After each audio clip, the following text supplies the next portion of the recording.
Call the meeting to order pursuant to Governor Baker's March 12th, 2020 order suspending certain provisions of the open meeting law, GL Chapter 38, Section 18, and Governor Healy's March 29th, 2023 revised order extending remote participation by all members in any meeting of a public body. This meeting of the Select Board will be conducted both in person and via remote participation to the greatest extent possible. Specific information and general guidelines for remote participation by members of the public and are parties with a right and a requirement to attend this meeting can be found on the town's website.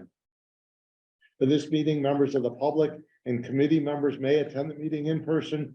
For those who wish to do so remotely. For those who are not in person, every effort will be made to ensure that the public can adequately access the proceedings in real time via technological means. Pursuant to MGL 7C 30A Section 20F, after notifying the chair of the public body, any person may make a video or audio recording of an open session of a meeting of a public body or may transmit the meeting through any medium. Beginning of the meeting, the chair shall inform other attendees of any such recordings. This meeting is being recorded by the town of Great Barrington, Berkshire Edge, Berkshire Eagle, and other members of the public. Any member of the public wishing to speak at the meeting must receive permission of the chair. The listing of agenda items, those reasonably anticipated by the chair, which may be discussed at the meeting. Not all items listed may in fact be discussed, and other items not listed may be brought up for discussion to the extent permitted by law. We're going to go a little out of order tonight. We're going to start with licenses and permits. Josh Avener, Stars Above Circus LLC, and Sean Stanton, North Plain Farm LLC for 3 temporary entertainment licenses for Friday, August 4th from 7 p.m. to 8:30 p.m. Saturday, August 5th from 5:30 to 8:30 p.m. and Sunday, August 6th from 4 p.m. to 5:30 p.m. at 342 North Plain Road, Housatonic, Mass. 01236. Sean, do you want to just give a little intro? I was approached. I'm late winter, early spring by the Stars Above circus folks. They're trying to. They have already been sort of following the route that the parts of the route of the Big Apple Circus, what it's called. Yeah. Used to do, and they like to set up. I think it's a lot smaller. There is no tent. So it's open air. They have set up a platform. They stay usually 2 to 3 days. In this case, it's 3 days, obviously. And it's acrobats and juggling, clowning, that kind of thing. No animals or anything like that. It's very family friendly. They approached me, and I at first was like, I don't know if I want to get into this, but being who I am, I was like, well, let's at least explore a little bit. And it seems like a really great outfit. Has a little potential for a little bit of revenue for the farm, and a lot of entertainment for folks who want to come and check it out. So we're moving ahead and cleaning up the farm, getting ready for service. To address some of the ERT questions, I got an email from you all. The grass where the parking is will definitely be mowed. I'm actually gonna let my horses graze it first, and then I'll mow whatever they don't eat and clean up their leftover their droppings. So that people are, I don't worry about that. But we'll mow it as well. Make sure that that's safe for vehicles. There's no tent, so if it rains, it sort of depends. If it's really raining, then they cancel, and I think they have some kind of a refund or reschedule policy. I can't remember exactly, but they have that sorted out. But if it's drizzling, then apparently they keep going. It's just a light rain or threat of rain, as long as it's not lightning, thunder, and heavy downpours. Like if it had been yesterday, then obviously it wouldn't have been anything. So no tent. Obviously, well, not obviously, but I'm not interested. We're not going to have anything. There are 2 dogs that live on the farm, and they will be mostly left inside, especially during the performance times. But we're not inviting people to bring their dogs. And the other question, the health department, that's all. He's taking care of it. Anybody, that's it? So let's start with a motion. Oh, sorry, one more thing. Okay, go ahead.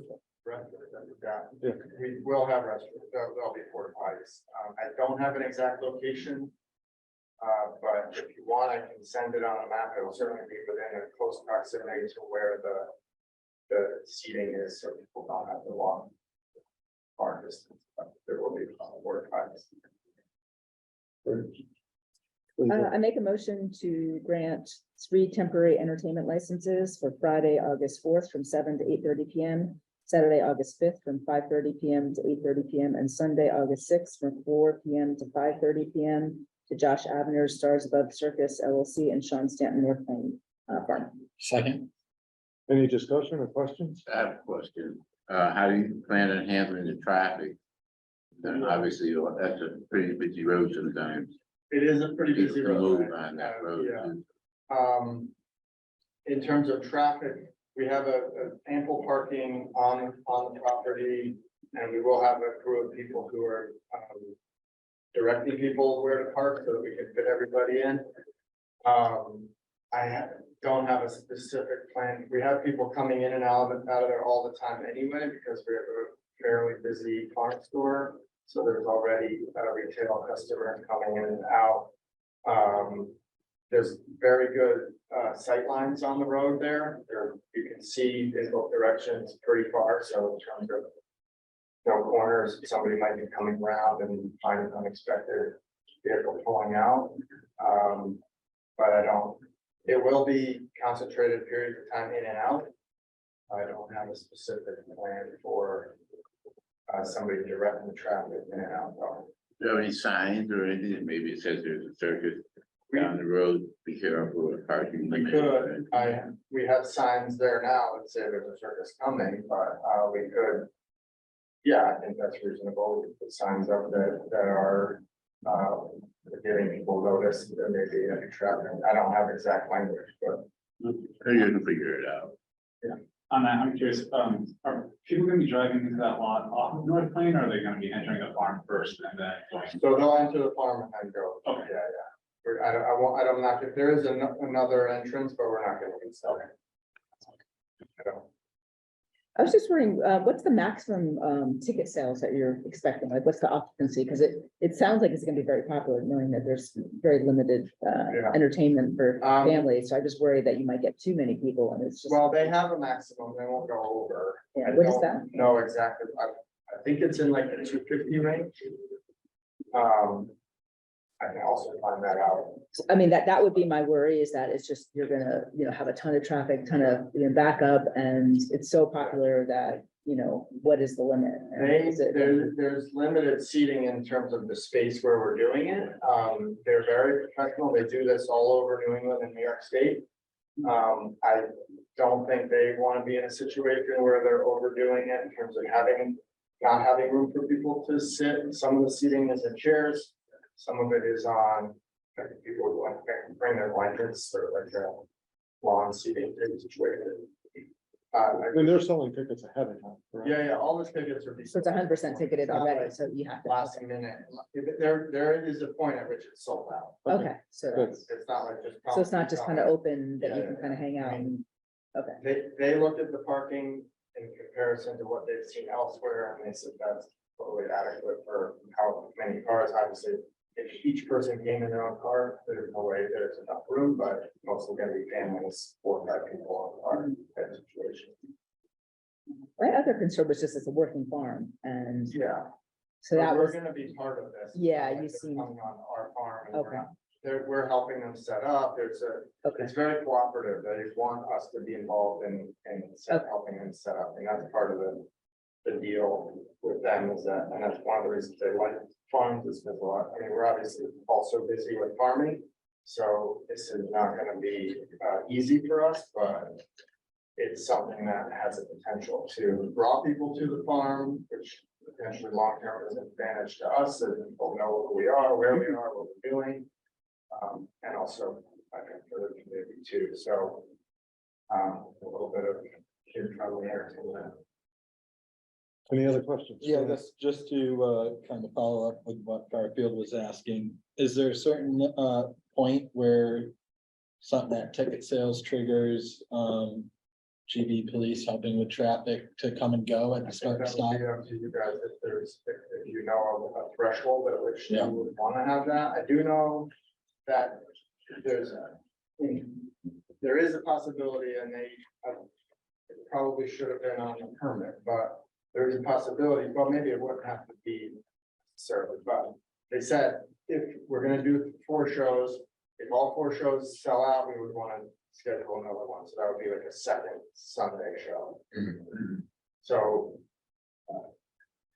Point being, they're only gonna go to a certain number in terms of sales. And then it's sold out, and if they still have enough interest, then they would want to do a second show. It wouldn't be on a different day.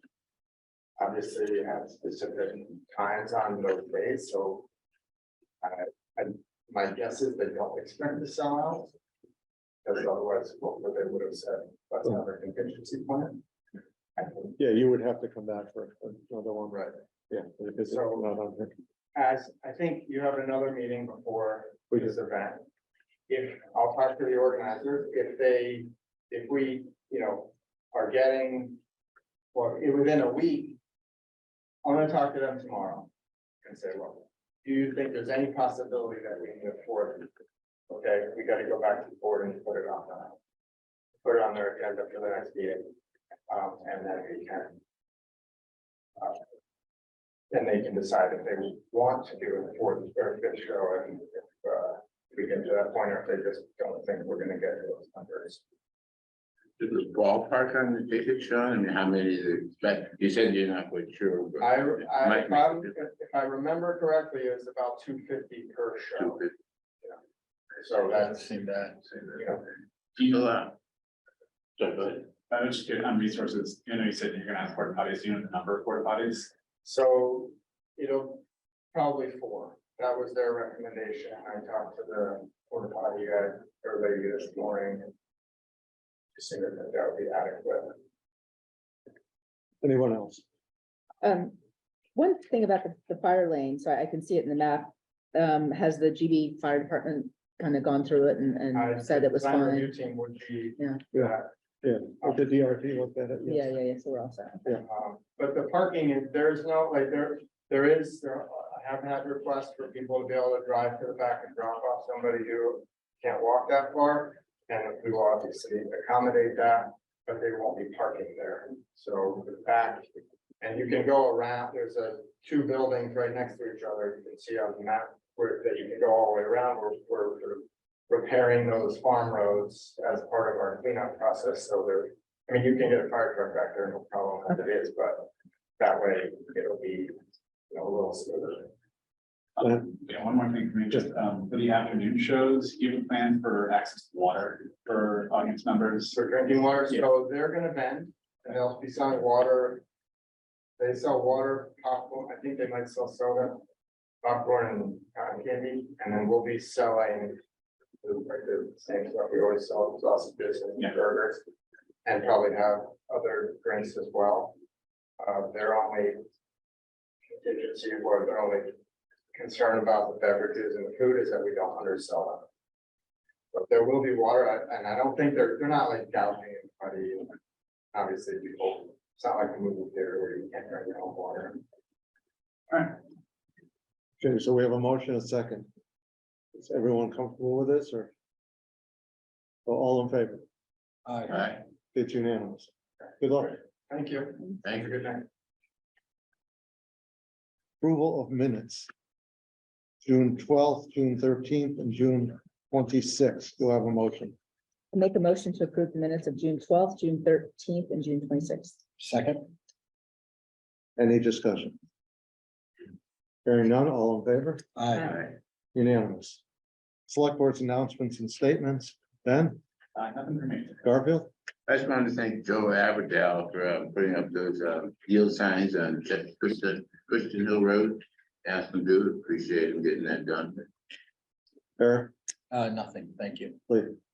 We have a community preservation committee meeting tomorrow at 5 p.m. and a Lake Mansfield Improvement Task Force meeting on July 18th. When, 18th? July 18th for Lake Mansfield. And CPA tomorrow at 5 p.m. I'm not going to let you speak tonight. I had said I would consider it. It's against our policy and I don't want to open the Pandora's box. We've turned down other people from other towns and our policy is Great Barrington residents only, so I'm not going. So you're welcome to stay for the meeting. But I just didn't want you to stay and then have me tell you in an hour and a half. So. Previous business. Housatonic Waterworks, temporary relief for residents, customers. So unless, Chris, you have anything. I forwarded an email that we received this afternoon. I only sent it to you recently, the last half hour, because that's when I remembered and got to it. We do not have to vote on this tonight, but it's warrants further discussion. You know, what direction we're leaning in. You know, money's not in hand, so there's no hurry. So I think we just open up a discussion, and if it lasts 5 minutes, fine. If it lasts a half hour, fine. So as you've talked to people and you've thought about it, is there more to think about? Ben, go ahead. Yeah, I mean, conversation that we had last meeting, that's just kind of rattling around in my head as far as there are so many different ways, there's so many things that like remediation and relief can be, right? That this affects people in all aspects of their life. You know, it's not just even in the water so much, it's the gas bill to go to a laundromat because you can't wash your clothes at your house. So I'm wondering, it seems so hard to find the silver bullet, and I don't know if we'll ever get there, that if we do go down the road more towards like giving everyone something that they get to use how they want. Without a receipt? Yeah, just Yeah. like, you know, because if earmarked as some, you know, to give relief to Housatonic Waterworks customers, and if we just kind of let them decide what relief means to them, that might be a way forward. Other thoughts? Yeah, I kind of, I understand what Ben's saying, but I think we need to keep it narrowed for this installment of funds to whether it's and I know, I feel like we're kind of trying not to promote certain products, but if it's like a whole house just for drinking water filter, whether it's a Berkey or any sort of water filtration system that you pour it in from the tap, people can drink it, or a whole house system. I think for starters, we should narrow it there.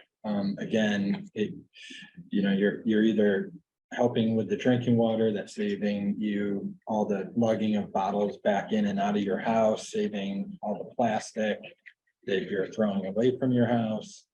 That helps one aspect, and not everybody is concerned about their laundry because they're not getting the brown water necessarily as much as others are. And then I do think, and it was suggested by multiple citizens last time, that only the people that really need it, that if they could just apply first for it, and then those homeowners have to decide which way it's best for them. And I do think the $500 to start towards a whole house filter is a good starting point. And other people can opt for the cheaper, just drinking water filtration, whether it's on the counter or installed in under your sink, something along those lines. But I think if we kept it at those options to start would be beneficial. So. Yeah, I kind of like the idea of giving to people who might think it needs to be done, but I think they should maybe what Ben might have stated is that I think maybe they can choose how to use it. But I think we should earmark the money to people that need it to get it, ones that need it first. But I mean, it's obviously out there for everyone, but we're hoping some people won't jump on it, they don't need it. But I think they should be their own decision on how they want it. My only concern, and I agree, I don't disagree with you, I'm pretty open on this, is I really want to see us reimburse people. I don't just want to give a blank check for $293 and say, however you want to spend it. I'd like to see it, make sure it's earmarked for something to do with Housatonic Water with. And I think there should be criteria, and it is an honesty system, people who need it and people who've been affected the most. If you don't need it and haven't been affected, we prefer you not put it in. I realize it may be a little naive, but I think it's an honesty system. And I think 99% of the people will go along with that. And the other 1%, we're not gonna, what I don't want, and this was thrown around in conversation earlier, is the town to become the tax police and have to look at people's tax return and everything else. I don't want to get into that. It's invasive and it's a bad use of our time. Yeah, and I do, along with everyone else is saying that, by providing a $500 subsidy to using it how you wish, that includes renters.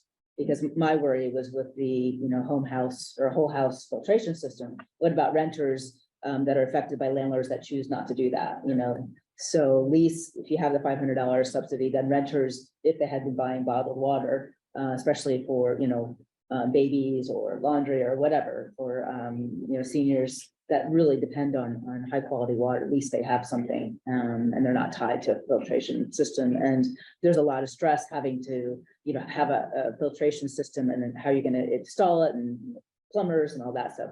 So for people that had been buying bottled water, I think this will give them some relief. So I do like this kind of line of thought. A little idea, I don't know if we can turn something we can even do, right, involve with me, but I saw an advertisement yesterday for Berkshire Springs. That they give you just for you to try it. You get 4 or 5 gallon bottles of water, that's 20 gallons of water, just try it. I don't know if we can work out something that allows something like that to happen in Lusitania, or makes it cost a lot less than normal, but they're giving away practically 4 bottles of water for you to try their system. Might be worth investigating, looking at if we can strike up a deal or something. I don't know, it's just a thought. I do think, like you said, Steve, though, that if, whichever way, and I believe the Board of Health was supposed to give us another Yeah, we haven't seen one sheet anything. of recommendations as far as if it is a counter filter, what to look for in it, or if it is a whole house filter, what to look for in it. But I do think there needs to be a little bit of a paper trail as far as like a receipt, if you're buying one or the other. Turned in with the application, or no, I don't even know if I would call it an application. I would just say, I thought you can buy whatever you want, need, and have them turn in the receipt anyway, and still get your paper trail. Right, that's what I Just mean, not telling yeah, them what to buy. whichever it That's is. the way you do it. Yeah. And hopefully this won't be the last of the money that we see from the state. And I think it's really important that we track what people are spending it on. Right. So if we do get other, funds, so we can say, okay, well, 80% spent it on bottled water, 20% did on filtration systems. And also, if we have this honor system and the tier, how many people actually stepped forward and gave it to someone else, or gave their $500 hypothetically to another family, because that'll give us some sense when we are asking the state for additional help in the future, where to direct that help. So I think tracking is a really big point of this. I think going back a few years is also good for people who have already spent money, and whether it's on a filter or whatever, that if they have a receipt, and let's say we say $500 and they spent 2,000, that we would reimburse them the 500 as long as they have the receipt. Agreed. How many families did we say were in need, or how many families are we looking at? Well, there are over 800 families. We don't know exactly how many are affected. It varies from weather and everything else. And the definition of affected is different for everyone. So, What I would suggest we do, I'll work with Mark to come up with a kind of a new set of rules, new bullet points, so that we have it all down and we can vote on that at a future meeting. I won't say next meeting, it may be, but it may not be, but since the money's not in hand, there's not a real rush for this. Anything else? Yeah, come on up.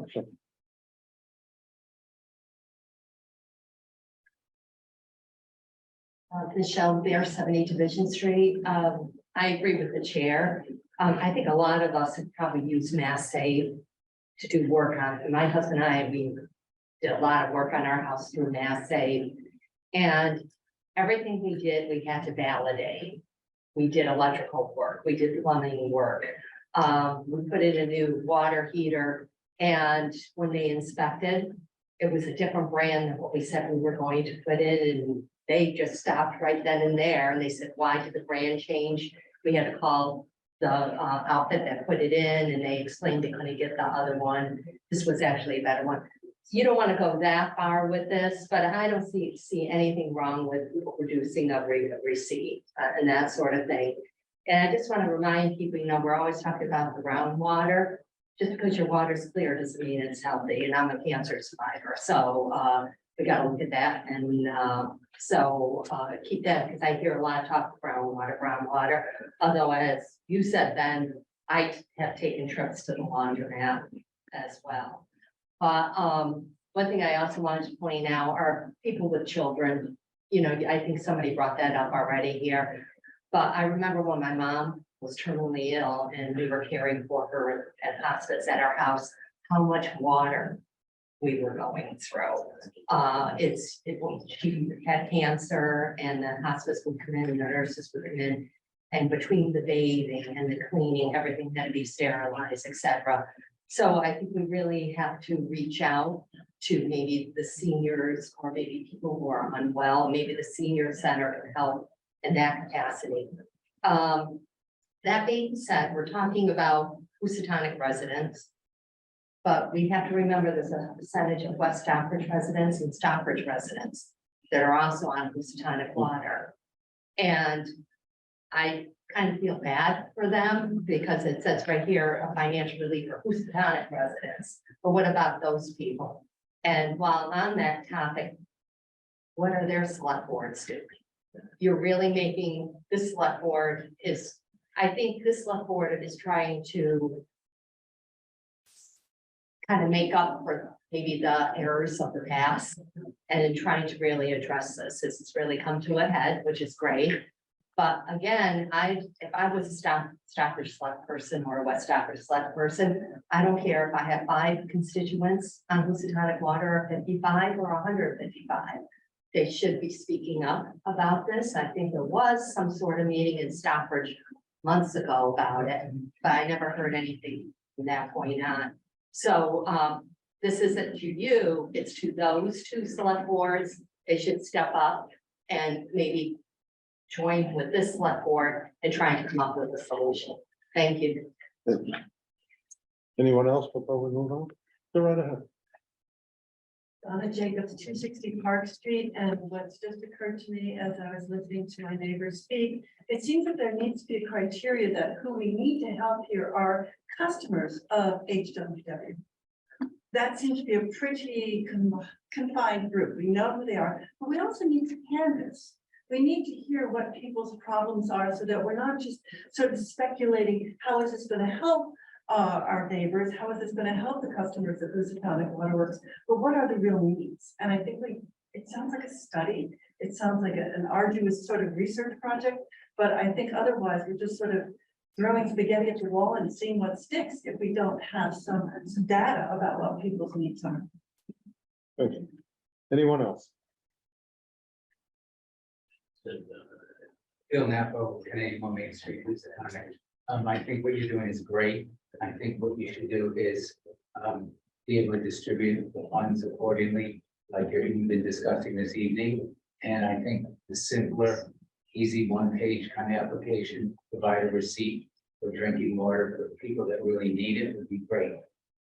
As far as the select boards, a couple months back, I went to a Stockbridge meeting, and they agreed, and I don't know if they reached out to Mark or to you, Steve, that they were going to cease. They wanted to be involved in the negotiations and everything that's going on that you guys are doing to help the water situation, along with the West Stockbridge Select Board. But Stockbridge and Stockbridge have done some things. Patrick White emailed me today, so they are active. So, yeah. They're not as noisy as we are. That's good. Thank you. Anyone else?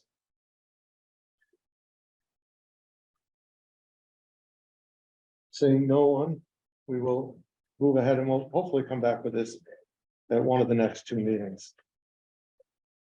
Next. Let's see.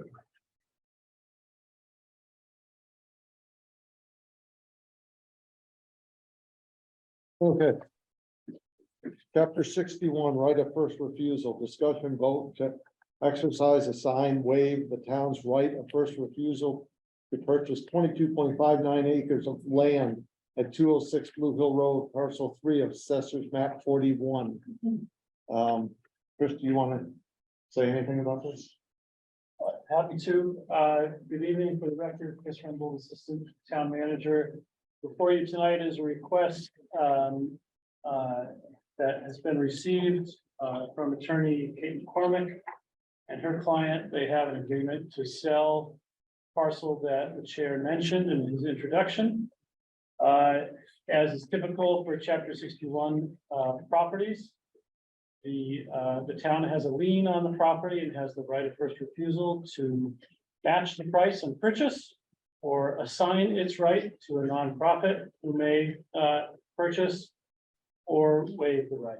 And hopefully the executive summary in your packet tonight gives you a little bit more background and some direction for your action. And I think Kate is in the meeting. Yeah, okay, go ahead. Hi, thank you very much. For the record, Kate McCormick, I'm here on behalf of Marion G.H. Gilliam.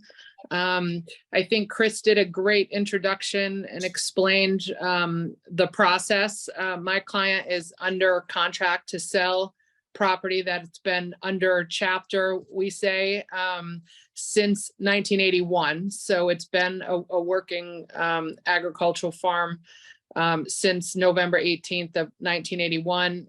He's currently under contract to sell, and the new owners wish not to take it in with the lien. So we're requesting the town waive their right of first refusal, which is given under statute to the town. And then we actually were under contract to close on June 30th, but we're postponed it a little bit to get through this process. Thank you, Kate. And in our packet for the people who don't have it, the executive summary recommendation is to waive our right of first refusal, as is the planning board recommendation. Do I have a motion? Make a motion that the select board vote to waive its right of first refusal for the 22,590 acres at map 41. 22.59. Oh, thank you very much. Thank you. 22 point, that is a lot. 22.590 acres at map 41 lot 3. Second. Discussion. How would that be advantageous to us to do that? I really have no idea what's going on, to be honest with you. How would that work? Why is it better for us to do it? Why won't we want to allow affordable housing or someone to grab that property and try to put houses on? The question really is, does the land have a agricultural or conservation interest to the town? That's really where you should be under the statute. Secondarily, does the town have the funds to match the purchase price on offer? And thirdly, if the town doesn't have those funds and thinks it is agriculturally or from a conservation point of view important, does the town have a nonprofit land conservancy or farm conservancy ready to also match that purchase price? So is it of interest? Does the town have the funds? Does the town have a partner that can step in? If all of those things were the case, then it may be right for the town to step in and do that.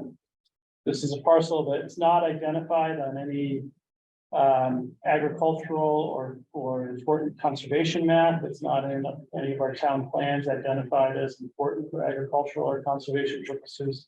So it really, when you look at the amount of funds, the limited amount of funds that the town or its partners have for this, you may be inclined to fall on the side that this is not something that we want to spend those funds on. Thank you. The purchase price for those who are, again, not looking at the packet is about $1.6 million. Charlie Williamson, go right ahead. Yes, Charlie Williamson, 48 Blue Hill Road, Great Barrington.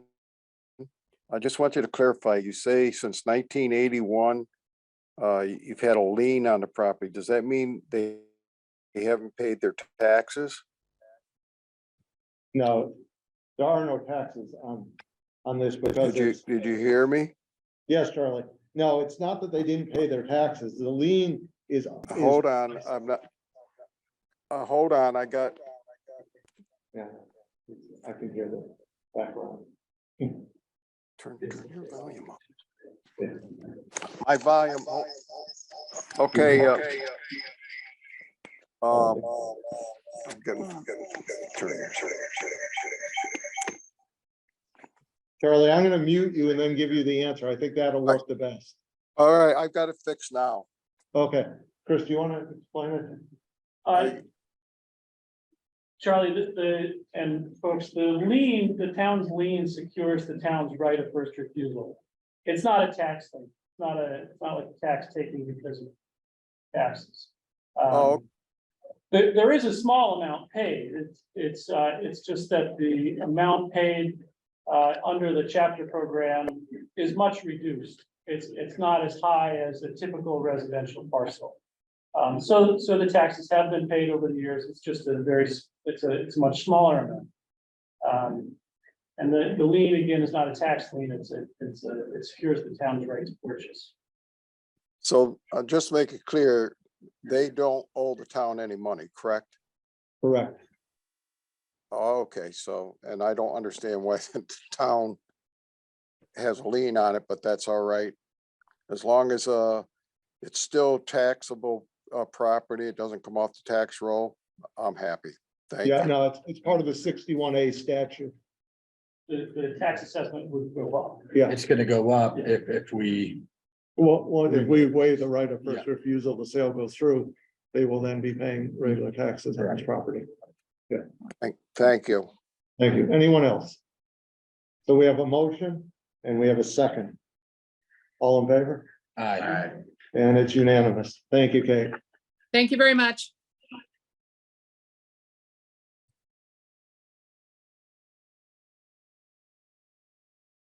Okay. Real estate transfer fee proposal from the Select Board and Planning Board Housing Subcommittee. Ross, Lee, Chris, Sure. turn it all over to you guys. I'd be happy to kick it off just to refresh everyone's memory of what we're actually going to be speaking about tonight. And I think Chris will be showing a spreadsheet shortly. So what we're talking about is a real estate transfer fee to support affordable and workforce housing. Essentially, in a nutshell, what this is a transfer fee applied to certain real estate transactions involving property sold above the median sale price for single-family homes in Great Barrington, with the fee split between the buyer and the seller or paid by just the buyer or the seller. The fee generated revenue would be then deposited annually into the Great Barrington Affordable Housing Trust Fund to replenish this. And this money would provide money for affordable rental ownership opportunities to low and moderate income households in Great Barrington. So it's basically a mechanism, a tool to replenish the affordable housing trust so that we can provide more affordable and workforce housing to Great Barrington. So how this came about was in February 13th, actually, the Housing Subcommittee, which is comprised of 2 members of the Planning Board and 2 members of that Select Board, myself and Garfield and Malcolm Fick and Jeremy Higa. We've been working very, very hard to come up with different initiatives. And this is one of the very first initiatives that we brought to the joint meeting of the Select Board and the Planning Board as something to recommend that the Select Board advance this proposal, which is the real estate transfer fee to support affordable and workforce housing, for further study and public input, with the view of drafting it as a home rule petition for inclusion on a town meeting warrant. So basically, it would be the voters that would ultimately decide this.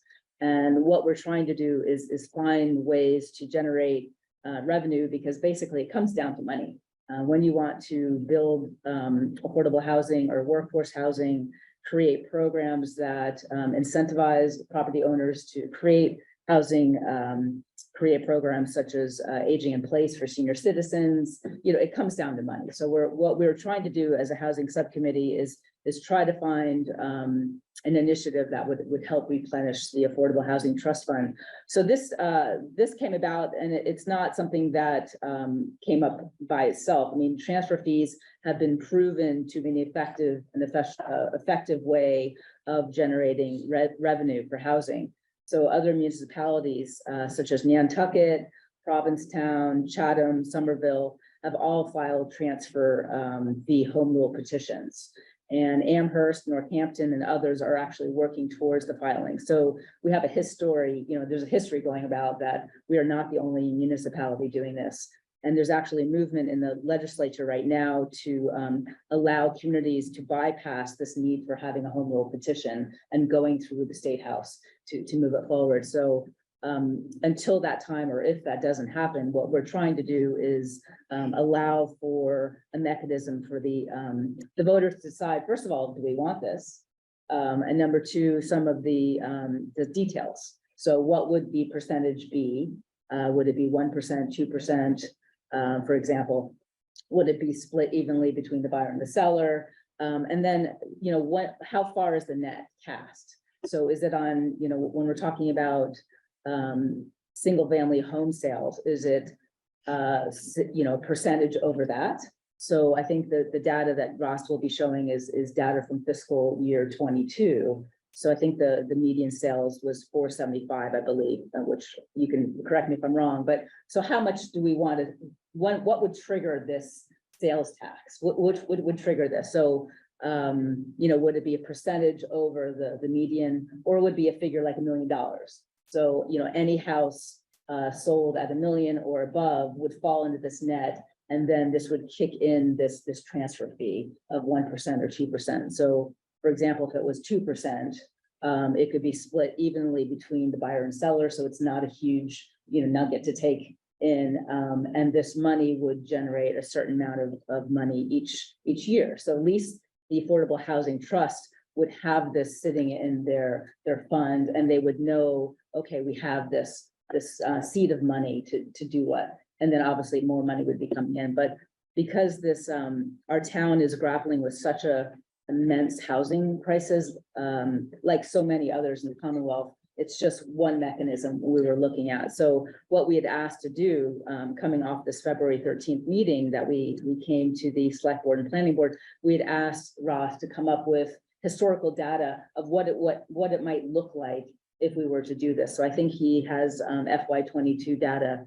to show us, Ross, if you want to. Before we go, Chris is going to pull it up, but from the select board's point of view, so everyone understands, we're not voting tonight on this. And when we do vote, it will be on what criteria we want to propose for public input sessions. So we may say it's 2% above $1 million. We'll then have public input sessions. We'll come back and make a final determination to put it on, well, if we decide to go this far, to put it on the next town meeting warrant, but not before we have public input. And we have to give something to the public, is it going to be 1% and $1 million? Is it going to be 2% and 1.2 million? Whatever we want, some talking points so that there's something to discuss. And then it'll go to public input, come back to us to put on the warrant. So we're not there yet. I just asked in the beginning, did you just say this is based on just single family homes or? Yes. all- Just single Yes, family? this particular proposal is just single family homes. Yes. Just make sure. Yeah. Thank you. Chris, Ross, go right ahead. Ross, just go up to the microphone so people at home can hear you. Well, basically, Lee had asked me a couple months ago to look at my database, track some information, which work the program she put together. And so what I did is I looked at all the sales, arm's length sales. From 7/1/6/30, that was some time here, single family homes. Because we're not looking at foreclosures or the mother sold to the son had. And I extracted that data, then I rate it, okay, from lowest to highest. And that's what you're seeing here. So these are, sales and assessed value. Highlighted what the median is. And then randomly, I just picked ranges. You can kind of get a feel that we applied the 2% that we was talking about. When you looked at the sales, say from 0 to 500,000, Okay, just scroll down on it just a bit. It would basically generate like $340,000. Okay. In revenue. If you went to the next group between 500 to 600,000, and you apply the 2% for those sales, it would generate $172,000. And then if you want 500 to 6 to up to 600. Up to 950, it generated like another 306,000. And then if you did it for houses over $1 million, that 2% just houses over $1 million was like 289,000. If you apply it to everybody, all sales, you add all those numbers together, it generated like $1.1 million at 2%. And that's what this data is showing you. We basically had 9 sales over 100,000, over $1 million, 21 sales between 600 and 950. Which is kind of illustrating, you know, the range and the sales values. What 2% would give you, depending on what range you chose to apply this.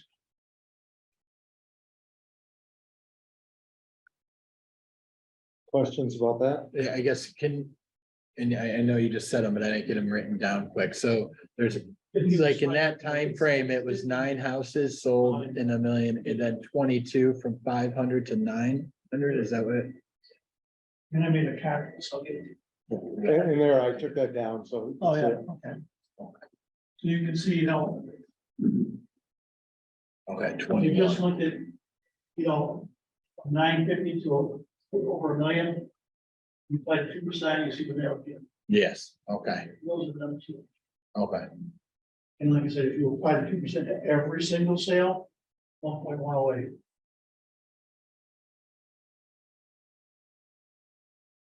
The other question is 1%, is it 2%? You know, what sales range you consider doing, that's you guys. Other questions? So I think when the housing subcommittee, we were looking at other municipalities, seeing, what are some of the programs and policies that have been put forward. And this was appealing. We weren't really sure how it was going to break down in Great Barrington until Ross did this.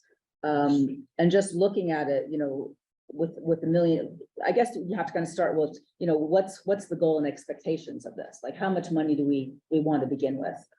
So without being too greedy. So we don't want to disincentivize people moving here and selling their homes, but at the same time, we have a crisis, and the people that are moving here, expect certain things. They expect, fire department, a police department, sales people, restaurants. So we want to balance that. And so it's really this balancing act of how much is enough.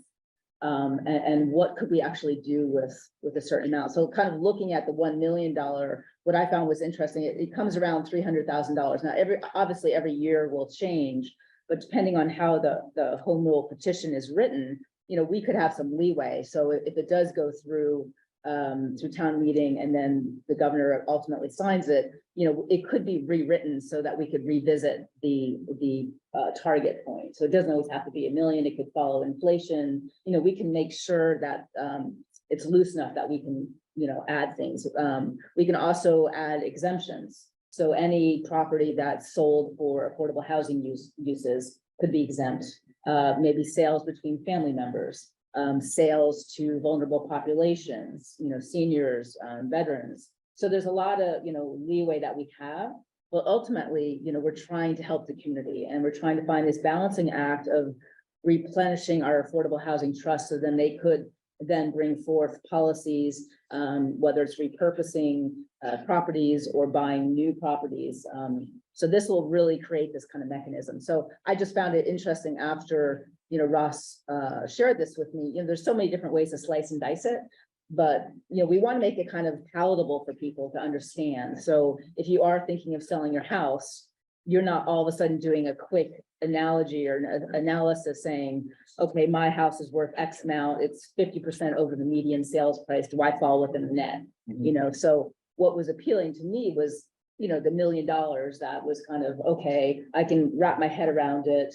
you can kind of see historically what it could generate. $300,000 to come up with, a nice 20% down payment off like $1 million home, plus some extra money to do a program for rental assistance or aging in place. So I don't know, for me, that kind of was particularly appealing, but obviously what my hope is that it goes before the select board to only decide if we want to put this forward, and then it's given to the public for output. I mean, we don't know really what people want.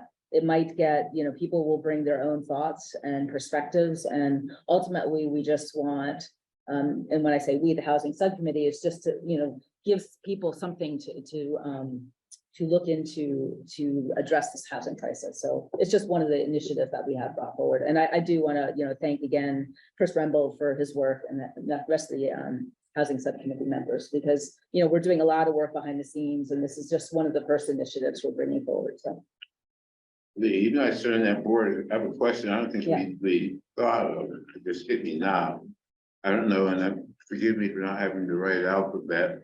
The CPA, whomever, are they gonna look at this newfound monies and then maybe not want to give us money?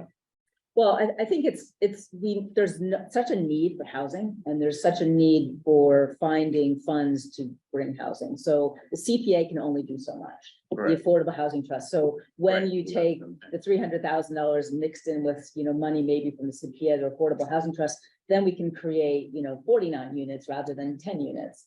Or we could bring a program that really helps seniors stay in their places, or rental assistance. So we can do more, and it's So such I a, understand. I just Yeah. don't know if they're gonna hold back monies now because you have money, so why should we give you? well, hopefully not. I mean, One of the things I've heard Yeah. the CPA say, I've watched their meetings, Garfield, is where else are you going for money? Is it just us? Yeah. And they encourage people to go to other places for money. So I would think if they continue with that philosophy, that they would encourage you to go other places for money. I smiled sardonically, because it's kind of hard not to crack. They Yeah. want everything on paper for Yeah. the give you a dime. So I have a little issue there. All right. Yeah, no but problem. this is Just coming voicing my- from sales of homes. Yep, Over a certain threshold of the sales median price. And, it's another way to generate money. So it's not necessarily coming from everyone in Great Barrington. It's coming from a certain price range, so. And I guess kind of slightly opposed to what Garfield's saying is it also takes some of the pressure off CPA as well. If this does say next year, $15 million houses sell, it might leave, give the Affordable Trust more money at the end of the day, and also leave money for some other projects for Yeah. CPA. Yeah. Right, as far as that thing goes. Yeah, there's never enough money, unfortunately, and No.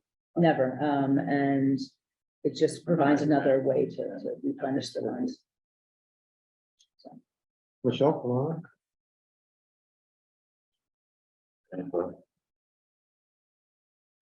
Michelle Rivera, 70 Division Street. I didn't see this material in the packet.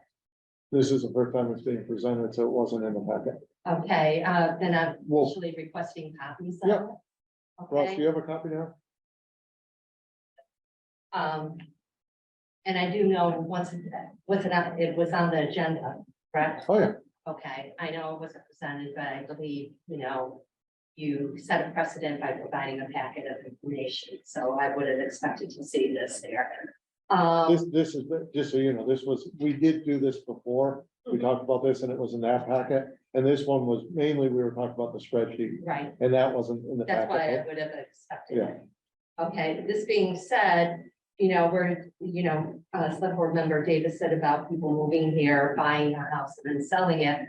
But I want to make you very aware of the people who've been living here all their lives, been living in their homes. I inherited my parents' house and trust me, needed a ton of work. That's my retirement. As you all know, my husband and I, we had planned to travel and use it as short-term rental.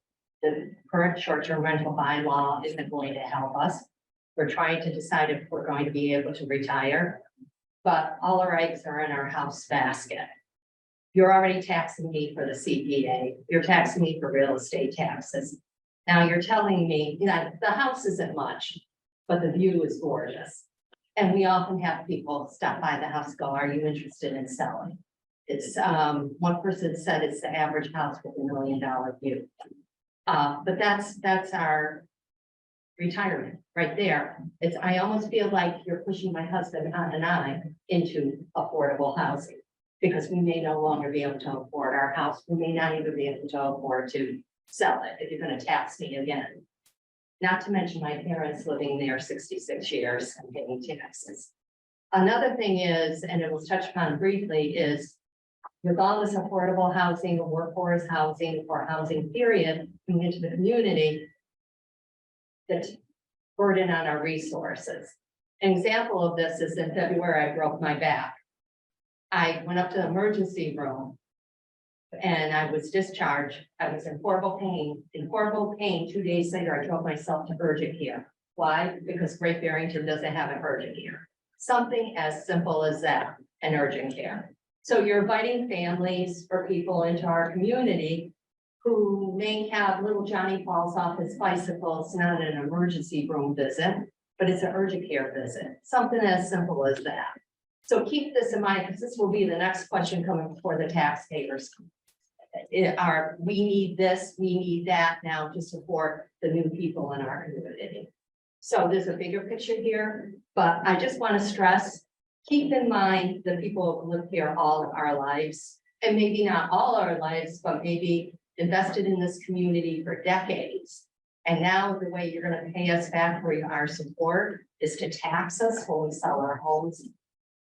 You know, whether it's $1 million or something. I mean, there are rich people all over the place. Somebody's got $1 million house and they sell it, you know, so be it. But somebody has a $300,000 house, let them sell it without taxing them up the yazoo again. Thank you. Go ahead, Don. Jonathan Hank, 43 West Valley Road. First of all, I don't see the Affordable Housing Trust getting $1 million solving the housing crisis. Because in conjunction, the Affordable Housing Trust in conjunction with this board just voted against 10 units of affordable housing. And we now have $3.5 million invested in that property where we're going to build 20 houses and we haven't even started to build one yet. So that's a tough argument to make that they deserve more money. As Michelle said, homes are most people's single most important asset. I'm at the age, I'm 77. All my friends are moving into Kimball Farms. And you know, to move into Kimball Farms, you have to spend $400,000 to buy a unit, and then you have to spend basically $100,000 a year to live there. Plus, you have to buy 2 meals a day that are not provided. So it's not cheap to retire. I don't know how I'm going to do it. And so, I mean, what things are you considering? What if it's not a primary residence? What if it is a primary residence? You treat those the same? The federal government says that if you live in a property for 2 of the last 5 years and you make up to $500,000 profit, they waive capital gains on that. $500,000. And you want to be taxing people who sell their houses for $300,000. That doesn't make any sense. No, just so to clarify, so I'm here. Both Michelle and you have used that. We've never said we're gonna do that. I understand. I'm Yeah. just suggesting, I understand, but I would, I mean, we have not suggested we're doing that. right now, I'm fairly comfortable, but more than a third of my income pays taxes in this town. More than a third. And 30% is the trigger for affordable housing. So think about that. And you know, what is this based at all on what they paid for it? What if they paid $2 million and have to sell it for $1.5 million? Do they still owe that tax? What if they bought it for $1 million and they put $500,000 in improvements? What about that? Yeah, this is, you're not looking at it very closely. But just before you criticize us. This is the first talk about it. We're not voting on it tonight. So wait till we vote on it before you criticize us, then you can. I understand. Great Barrington, it's already hard to sell a house. It's impossible to sell a house in Houston County, as you know. It's hard to sell a house in Great Barrington because of our taxes. And all the people who want to buy houses, high-end buyers, low-end buyers, whatever, they want to live in the surrounding towns because they get to use all of our amenities, but they don't have to pay for it.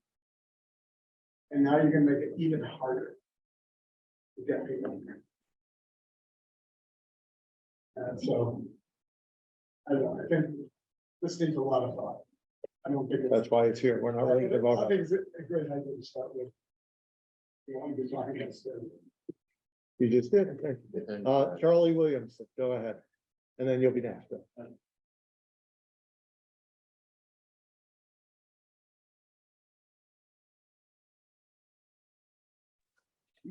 Steve, you hear me? Yeah, we can. Yeah, I don't know I have the right name of it, but just a couple of years ago, the town put another 2% tax on our property. I think it was like the preservation. Yeah, Community Preservation Act. Yeah. Well, and that bothered me and I voted against it. And one of the reasons is now the town takes my money, and the gentleman who just bought the Cove Bone Lanes for $900,000, almost $1 million, was like $5,000 short of $1 million. The town turns around, takes my 2%. I'm retired, and gives him $50,000 to put in a sprinkler system. So not even 6 months owning a piece of property, he made 5.5% on his money. I'm going to guarantee you, you can check all the retirees. Nobody's making 5% nowheres, but millionaires are making 5.5%. And now the town wants to take more advantage of us people that have worked our whole life and paid our taxes our whole life and take more money away from them. I'm going to tell you, this is another program. I'm trying to tell the town of Barrington, and I've been doing it for over 50 years, slow down on taking our money away from us. I don't have the money to keep on giving it to other people. I feel sorry for other people, but it's a bigger problem. It goes all the way up to the federal government. Their tax laws stink. That's all I have to say. Thank you, Charlie. Bill, you're right ahead. Bill Napoli, 81 Main Street, East Hampton. I like this concept. It is a land transfer fee or real estate transfer fee. And I think it's a good concept. I think it'll generate fees for housing. I think it should be well thought out though, and it may have to be the $1 million plus housing. I also think it should be commercial, not just strictly residential to the homeowner. I'm not sure why you narrowed it down to that only that category alone. It's a transfer fee. So if the sale of a house goes through, the seller pays that to the town, and it's collected from the buyer. So I think it's over the top or over and above, and it's not really a tax. Thank you, Brian. Anyone else before we move on? Okay. Citizen speak time. Go right ahead. Bill Napoli, 81 Main Street, East Hampton. Our last select board meeting, I thought we were gonna have a discussion about this kind of water rate. It didn't get on the agenda. I It will. understand, I understand that. Can you just give us an update on where we are with that, or Well, there is no update. There's nothing's happened in the last 2 weeks. until they move forward again? Well, they filed, Right. and we will apply for intervenor status, I'm sure, but barring that, we haven't done anything. We will. So it goes back on the agenda at some point. It will be on the agenda. Oh, do you have any idea when? I'm hoping the next meeting. Oh, Okay. thank you. Yeah.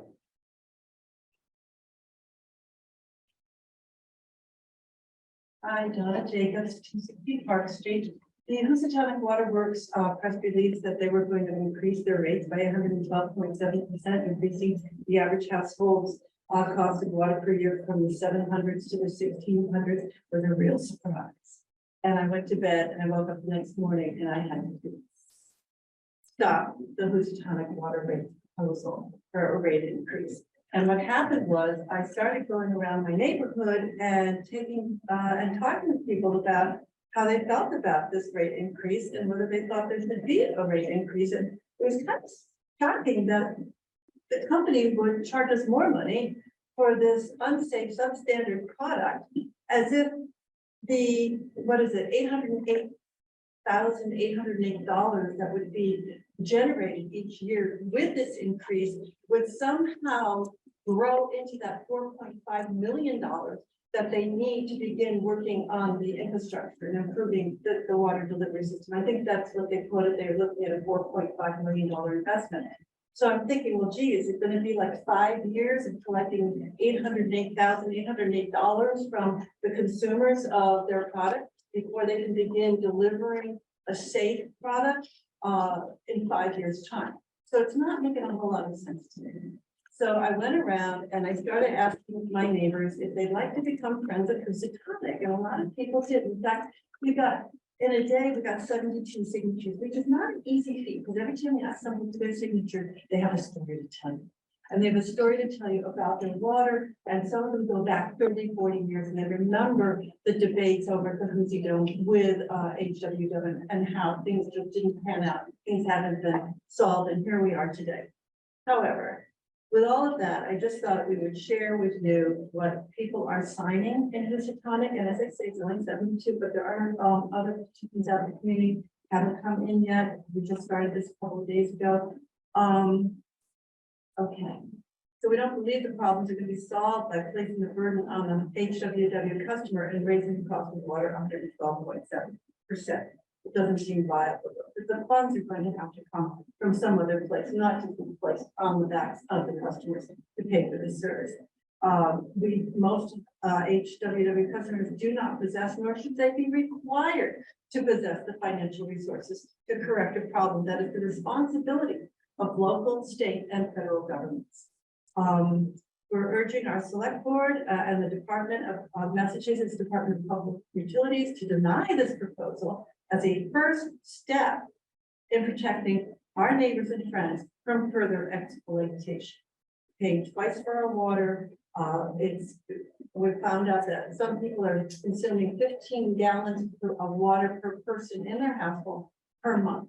So when you start doing the math, people are paying a lot of money to Berkshire Springs to deliver those 5-gallon bottles of water. So we urge you to at least stop at this line of intervention and say, no, you can't raise the rates unless you can show us a better plan for improving the product and justify a rate increase.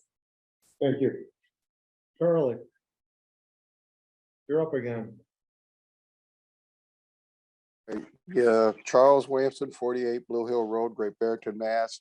I got a question, but I'm not looking for an answer. I'm just putting it out there so maybe the selectmen could think about it. But I read in the Berkshire Eagle a number of times, Lee with the PCBs or the PBC problem. I think it's all the towns south of Lee. And I don't know if Barrington has offered any help to Lee on putting our ore in the water and saying, hey, we don't want bad chemicals dropped in our community. And in the future, if they come down to the rising paper mill dam and they start pulling that sediment out of the ground, definitely they'll want to bury it here in Great Barrington. We definitely don't want it. Just giving it out there to think about. If you don't do anything about it, okay, but I think it's something in the future that all the towns, Stockbridge, Sheffield, and everything should chime in and not let Lee carry the whole thing. That was number one. And the second request is, and this isn't for the town, but maybe you can pass it on to the state. When you're on Route 7 coming up into Great Barrington, the turn to go up to Conic Avenue, that light for over 60 years had a green arrow to send the cars up front, up to Conic Avenue, And now, since we've had the Main Street rebuild, which I'd say is the last 4 or 5 years, might even be more, I don't know. If you're caught in the traveling lane, the left lane, invariably the very first car wants to go left and can't go left. So now you've got 15 or 20 cars backed up all the way past Kevin Finnedy's Stevens Funeral Home. The rebuild the state did, there's a problem there. It's added to the congestion in the town. It goes all the way back up to the circle. It's not a Barrington problem. The state is in charge of those streetlights, I believe, and they're the ones that took that green light out. The northbound lane, turn to the left, go up to Conic Avenue, should have a green light. And I hope you can do something about it. It's a long time to be fixed, and it wasn't broke in the first place. And when they fixed it, they made it worse. Thank you. Thank you, Charlie. Hi, Jay Petoskey, 10 Meadow Street, Housatonic. From my understanding, I live in Housatonic. It's part of Great Barrington. I pay the same tax rate as Great Barrington. I just want to ask you guys why I'm not able to get the same water quality at the same price as the rest of the residents in Great Barrington. And I'd like to challenge you to give me that as my right as a tax-paying person in the town. Thank you. Thank you, Charlie. Denise Forbes?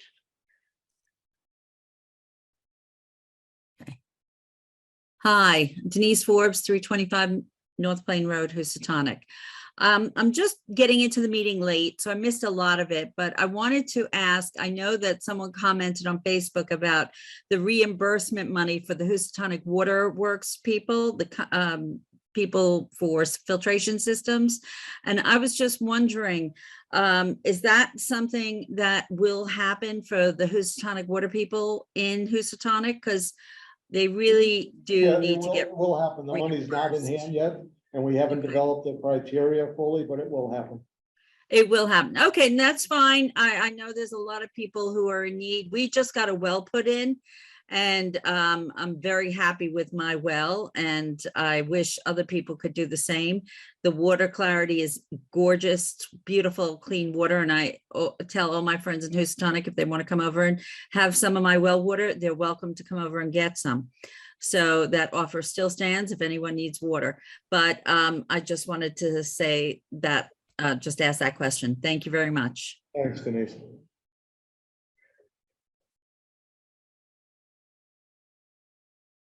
Denise, your hand went back up again. Did you have something else? No. Okay, thank you. Okay. Okay, seeing no one else. Select board time. Ben. Garfield. Nothing, Sarah? thank you. Lee. Just one thing I did want to clarify, just going back to the real estate transfer fee, that it is a transfer fee. It's a real estate transfer fee. So it's not a across the board tax that is necessarily going to impact everyone. And there is the ability to set the threshold. So, you know, people at the lower end of the scale might not be affected. So I just want to make that clear. And also to Michelle's point about some of the resources that we're lacking in Great Barrington, some of it's due to lack of housing. So we have a shortage of healthcare providers in Great Barrington because they can't find housing. And I know that Fairview Hospital, you know, would really like to have more doctors and nurses, but because there's a lack of housing, that is really a barrier in some of the resources that we should have in town. So I just wanted to make those 2 points. Thank you. Thank you. Media time.